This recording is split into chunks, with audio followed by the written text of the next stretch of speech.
They never told you this, that the biggest war you'd ever fight wouldn't be in the streets, in your job, or even with your enemies. It would be inside you, deep down, where no one else can see. When the lights are off, when you're alone, when there's no applause, that's where character is forged. And if you can't control your mouth, your mood, your money, and your mind, then someone else will. Every time you lose your temper, speak recklessly, waste your cash, or let your thoughts spiral into weakness, you hand over your power. You lose control. You give the world a remote to your destiny. The strong, they speak with intention. They don't let their emotions run wild. They manage their money like it's armor, and their mind, it's a weapon, sharp, disciplined, and dangerous. You want freedom? It starts with discipline. You want power? It starts with self-mastery. Don't be the man who reacts. Be the man who decides. Speak less, act more. Feel deeper, react less. Think sharper, live harder. The world belongs to those who've mastered themselves. Every day you wake up, life throws something at you. A delay, a disrespect, a disappointment. And most people, they snap. They explode. They let their emotions dictate their responses. What they don't realize is that every reaction, every impulsive word, every uncontrolled outburst is a confession of weakness. The world isn't chaotic. You are. Life isn't out of control. You are. That's the truth most people can't handle. They blame the weather, the economy, other people. But the harsh reality, you are not a victim of circumstances. You're a victim of your own inability to control yourself. The moment you let something external shake your internal world, you've lost. Not just the moment, not just the argument. You've lost yourself. When you master your reactions, you master your power. Power isn't loud. Power is silence under pressure. Power is patience in the storm. Power is smiling when they want you to snap. The strongest men are not the ones who fight every battle. They're the ones who choose which battles deserve their energy. Because your energy is your currency. Spend it recklessly and you'll go bankrupt mentally, emotionally, spiritually. But if you invest it wisely, you'll build an empire of peace, focus, and dominance. Let's be brutally honest. How many opportunities have you destroyed because you couldn't keep your mouth shut? How many relationships have you ruined because you reacted too fast? How many times did you say, I didn't mean it, after already causing the damage? That's what being a slave to circumstances looks like. You move based on how others move. You speak based on how you feel in the moment. That's not freedom. That's emotional slavery. And make no mistake, emotions are not enemies, but they are wild. And anything wild needs training. Control is not suppression. It's direction. A man who has mastered his reactions doesn't feel less. He feels deeper, but responds smarter. He doesn't act to prove himself. He acts because he knows himself. There's a power in being unshakable. Not cold, not emotionless, but unshakable. Imagine someone insults you in front of others. You don't flinch. You don't shout. You don't respond like a triggered child. You smile. Because you know silence is louder than rage. You know composure is strength. You know your energy is too expensive to spend on cheap drama. That's when people fear you. Not because you're aggressive, but because they can't. You become untouchable. And that kind of control doesn't come overnight. It's built. Every time you want to snap and you don't, you're building it. Every time you pause, breathe, and respond with intent, you're building it. Every time you refuse to react emotionally, you're forging a weapon out of your soul. Most people don't understand this, that every reaction is a choice. You can't control what happens to you, but you can always control how you respond. And that choice, that split second between stimulus and response, that's your freedom. That's your greatness. That's your rise or fall. The world will always test you. People will always push you. Life will always surprise you. But your reaction, that's the one thing you own. It's the only thing the world can't take unless you give it.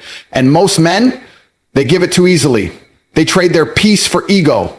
They trade their growth for pride. They trade their destiny for a few seconds of emotional satisfaction. And when it's over, they're left with regret, not results.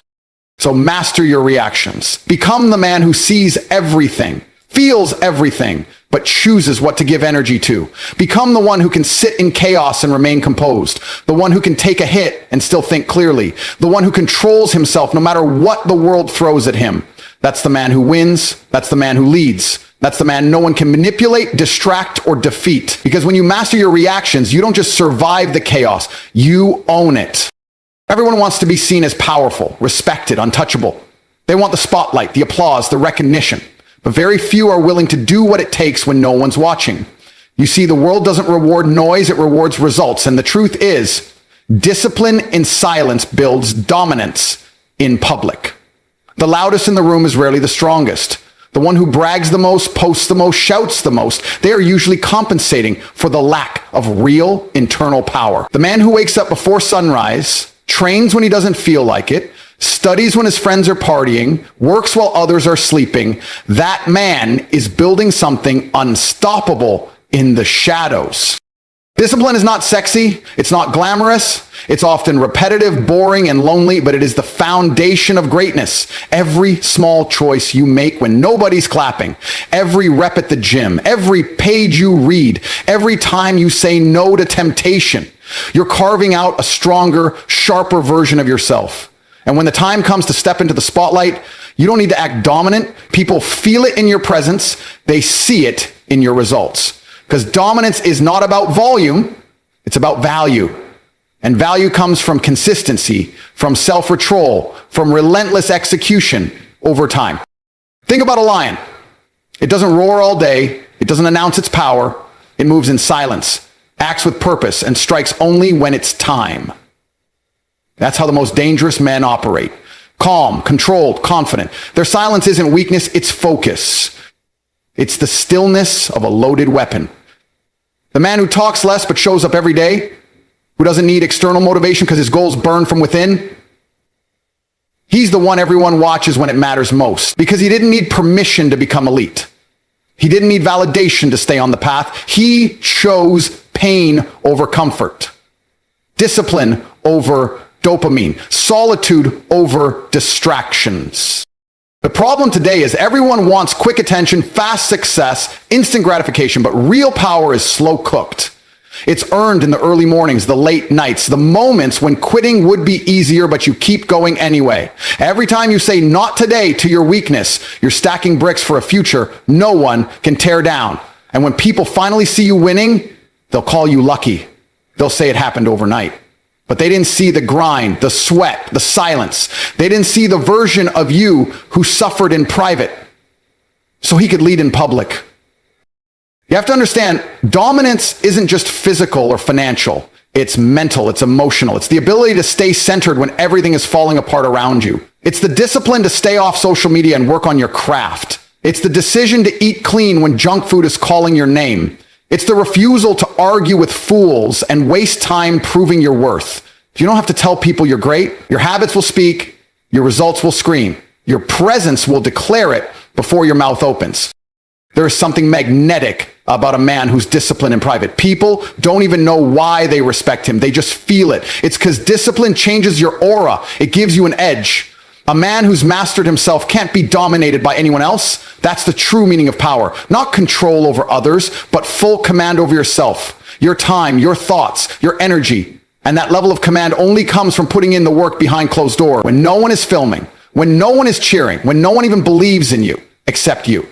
So if you want to dominate in public, stop chasing validation. Stop looking for applause. Start building discipline in silence. Wake up earlier. Read more, train harder, say no to things that distract you, keep promises to yourself even when no one will know you broke them. Because every time you do, you're adding weight to your character. And one day when it's your time, when the lights finally hit you, you won't need to act ready. You will be. And the world will realize the truth. You didn't come out of nowhere. You came from discipline. You came from silence. You came from war with yourself. And now you're impossible to ignore. Your mind is the most powerful weapon you will ever own. Not your fists, not your bank account, not even your reputation, because all of those things can be taken from you. But your mind, that's your kingdom. That's the place where every idea is born, where every battle begins, and where every victory is first decided. Yet most people treat it like an open door. They let anything walk in.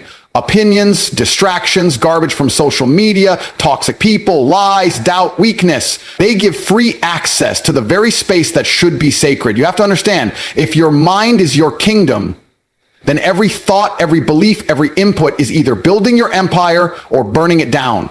That's why you must guard it like royalty. Kings don't let just anyone into the throne room.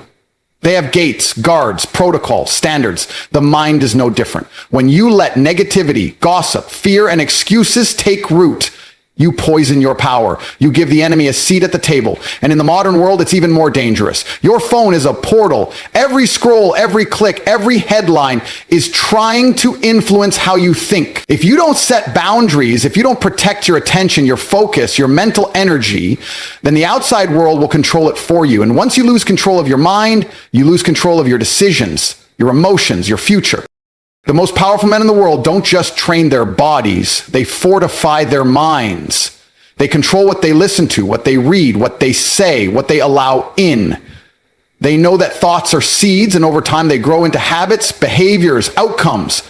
If you constantly feed your mind with weakness, complaining, scrolling, comparing, don't be surprised when you feel powerless. You cannot expect a lion's life with a sheep's mindset. A sharp, disciplined, focused mind doesn't happen by accident. It happens through deliberate discipline, through saying no to comfort and yes to growth. Protecting your mind means choosing your circle carefully. Who do you allow near your throne? Are they building you or draining you? Are they pushing you or pacifying you? If someone is constantly speaking fear, limitation, or mediocrity into your life, cut them off. Not because you hate them, but because you love yourself enough to protect your peace. Royalty doesn't entertain fools. And neither should you. The right people sharpen your mind. They challenge you. They hold you accountable. They remind you of your worth even when you forget it. The wrong people, they laugh at your goals, mock your discipline, and distract you from your path. Guard your mind from them like you would guard a crown from thieves. And it's not just about people. It's about habits. What are you feeding your brain every day? Are you reading books that elevate your thinking? Are you listening to voices that challenge you to level up? Or are you drowning in endless entertainment, cheap dopamine, and other people's opinions? You can't expect clarity from a mind constantly cluttered. You can't expect strength from a mind constantly sedated. The truth is simple. The quality of your life will never exceed the quality of your mindset. So build a kingdom worth living in. One of discipline, one of resilience, one of unshakable belief in yourself. This world is at war for your attention. Companies, platforms, even people, they want to invade your mental space and rent it for free. You have to say no. You have to reclaim your mind like a king reclaims his land. That means spending time in silence. That means thinking deeply. That means journaling, reflecting, reading, planning. That means facing the uncomfortable